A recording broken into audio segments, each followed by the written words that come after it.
ఏం సంగతి? ఏంటి ఏ హాస్పిటల్ వచ్చేస్తున్నా. రే మామ ఎక్కడికి ఫ్రెండ్ వాళ్ళ డాడీకి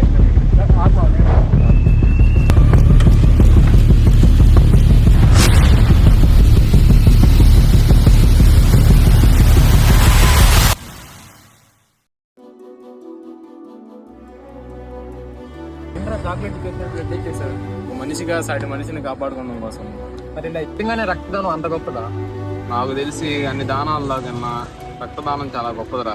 మరి ఇలా ఇచ్చుకుంటూ పోతే నీ పరిస్థితి ఏంట్రా? నువ్వు దేవుడి దగ్గర వెళ్ళినప్పుడు గుంజ చేసుకుంటావు కదరా. నీకు 3 months లో నీ జుట్టు నీకు వచ్చిందో తెలియదు, కానీ 3 months లో బ్లడ్ అయితే రికవర్ అవుతుందా? అయితే ప్రతి 3 months బ్లడ్ ఇవ్వచ్చా? ఇవ్వచ్చు మావా. అవునా? మరి ఒకవేళ ఇవ్వకపోతే? మన బ్లడ్ సెల్స్ ఎందుకు పనికి రాకుండా చనిపోతాయి. దానికన్నా ఒక మనిషి ప్రాణాన్ని కాపాడుకోవచ్చుగా.